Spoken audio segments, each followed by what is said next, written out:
Boa noite. Vamos então fazer o evangelho desse domingo, dia 4 de junho. Vamos começar fazendo uma prece, elevando o nosso pensamento a Deus,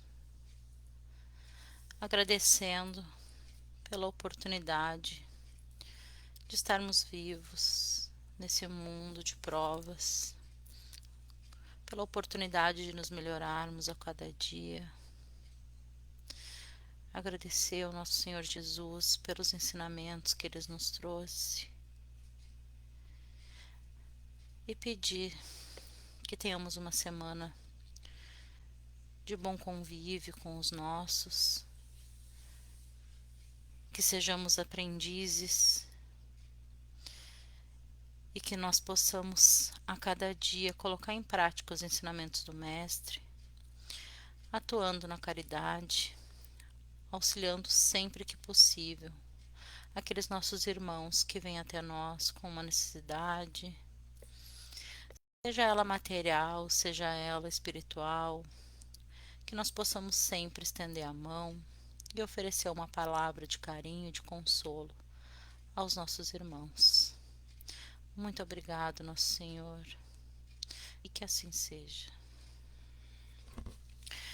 Nós vamos começar com uma leitura do livro Palavras de Vida Eterna, psicografado por Chico Xavier e ditado pelo Espírito de Emmanuel.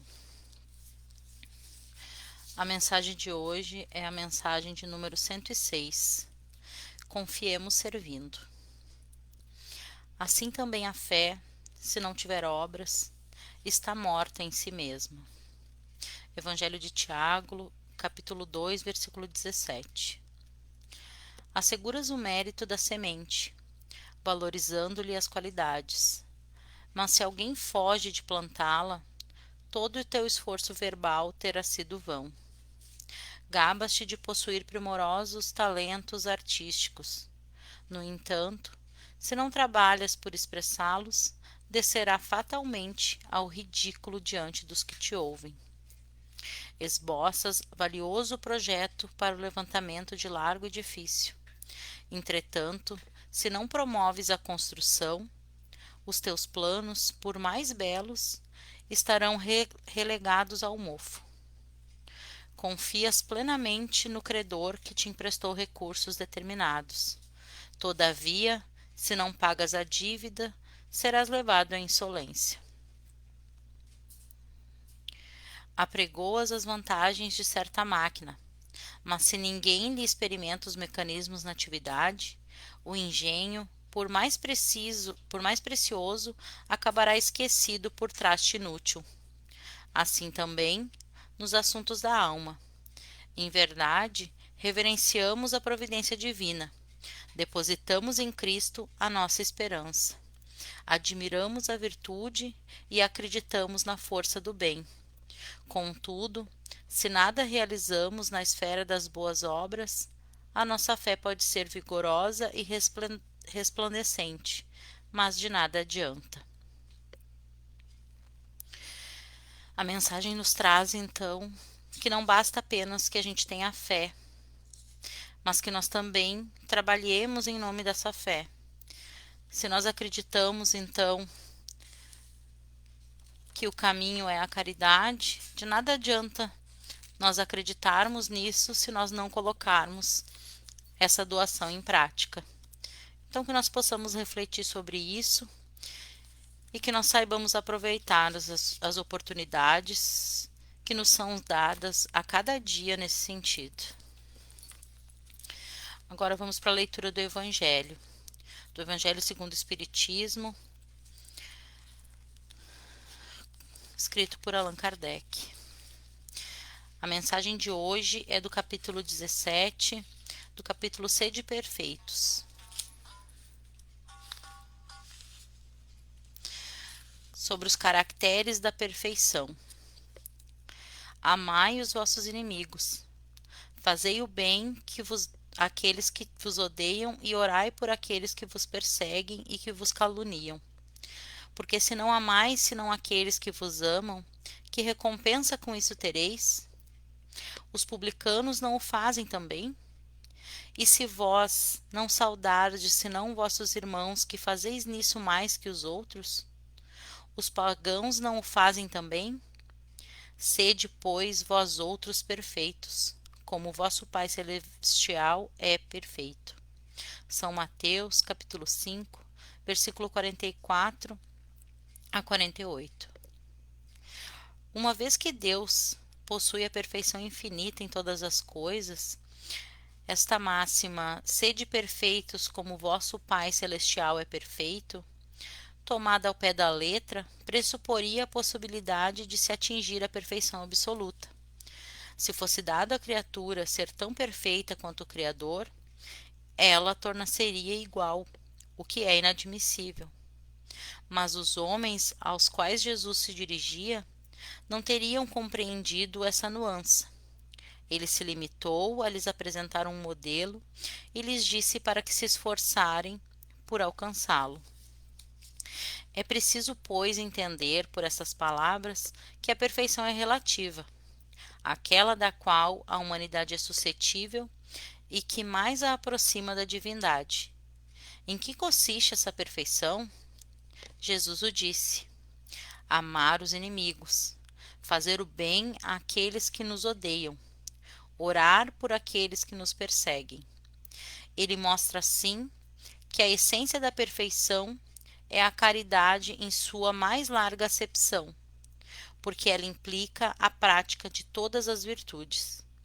Com efeito, observando-se os resultados de todos os vícios e mesmo dos mais simples defeitos, se reconhecerá que não há nenhum que não altere, mais ou menos, o sentimento da caridade, pois todo tem seu princípio no egoísmo e no orgulho, que são a sua negação. Porque tudo o que superexcita o sentimento da personalidade destrói, ou pelo menos enfraquece, os elementos da verdadeira caridade, que são a benevolência, a indulgência, a abnegação e o devotamento.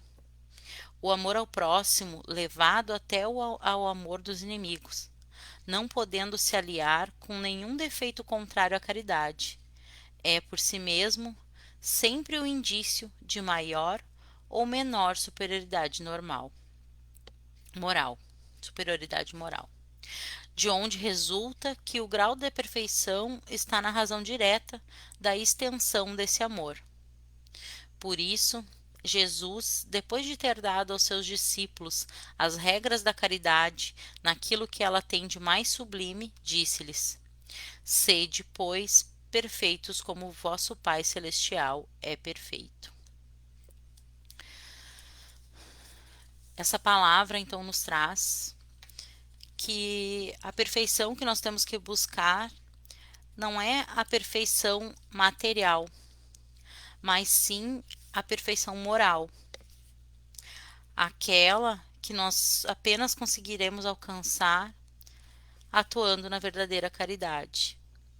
Quando nós somos benevolentes com os nossos irmãos, com os nossos inimigos, quando nós conseguimos colocar em prática a indulgência, buscando aquele nosso melhoramento, sendo críticos com a gente, mas deixando passar as falhas dos nossos irmãos.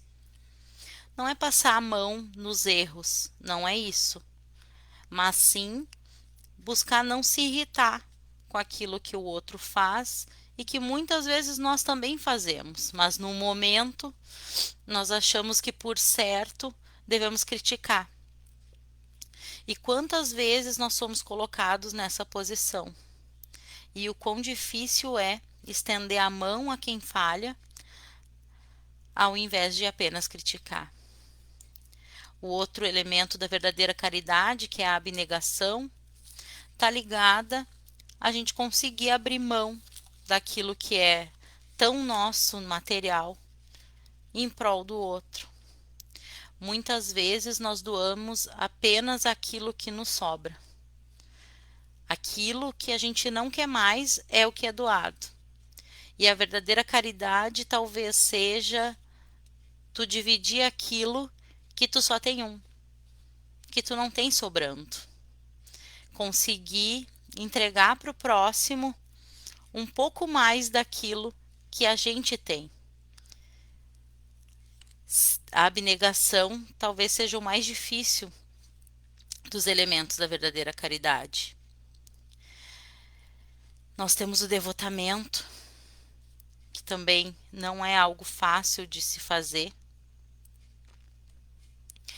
Mas a cada vez que a gente consegue colocar o amor ao próximo a ponto de amar até aqueles que nós consideramos os nossos inimigos, nós estamos sim praticando a caridade. Porque, novamente eu digo, a caridade moral é muito superior à caridade material. Estender a mão para alguém sem julgar os motivos ou as razões que fizeram com que ela esteja naquela situação é muito difícil. Tu simplesmente ajudar sem tentar entender por que a pessoa tá daquela maneira, sem estender o dedo e dizer: ah, mas merece, ah, mas tu fez isso. Isso é muito difícil para nós. Então, o exercício da caridade, o exercício da busca da perfeição moral tem que ser a cada dia. Se a cada momento que nós tivermos essa oportunidade, nós colocarmos em prática, fica mais fácil, se torna um hábito. E todo aquele que procura se melhorar, Deus provê as oportunidades. Elas aparecem. Do nada aparece alguém pedindo um conselho, do nada aparece alguém triste, para a gente simplesmente acolher, sem falar nada, ou alguém precisando de um amparo, oferecendo. Esses tempos apareceu aqui uma pessoa pedindo, estava vendendo alguma coisa, e aí eu perguntei: tu precisa de mais alguma coisa? E ele disse: não, eu só quero vender. Aí eu comprei. Outras vezes vem alguém pedindo uma comida, um pedaço de pão. E quantas vezes a gente não ajuda, mas fica pensando, né? Ah, vai pegar isso para vender, vai trocar por droga ou qualquer que seja. Mas o nosso papel enquanto cristão é fazer a nossa parte. Se a gente doa de coração, é isso que importa. A gente doa e faz uma prece por aquele irmão que precisa. E pede para Deus e para os nossos amigos espirituais que iluminem o caminho da pessoa para que ela faça o melhor uso daquilo que nós nos desprendemos.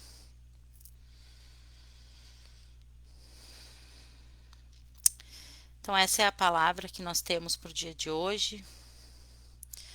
Agradeço a companhia daqueles que desprenderam o seu tempo para o nosso Evangelho e rogo a Deus que Ele derrame sobre todos nós as suas bênçãos, o seu amor, que essa palavra possa chegar ao fundo do coração de cada um e que, ainda que seja apenas uma fagulha, possa causar transformação. Que o amor que há em mim se multiplique pelo amor de Jesus e que possa alcançar os nossos irmãos que estão na rua, nos asilos, nos hospitais, nos presídios, as crianças nos orfanatos, os nossos governantes que precisam tanto de luz e amor no nosso coração, aqueles países que estão em guerra e a todos os nossos irmãos. Que nós tenhamos uma boa semana, que a nossa água tenha sido fluidificada com os melhores bálsamos de energia, de paz, de amor e de saúde. Te agradecemos, Senhor, pela oportunidade e te pedimos que esteja conosco durante a nossa semana. Que assim seja.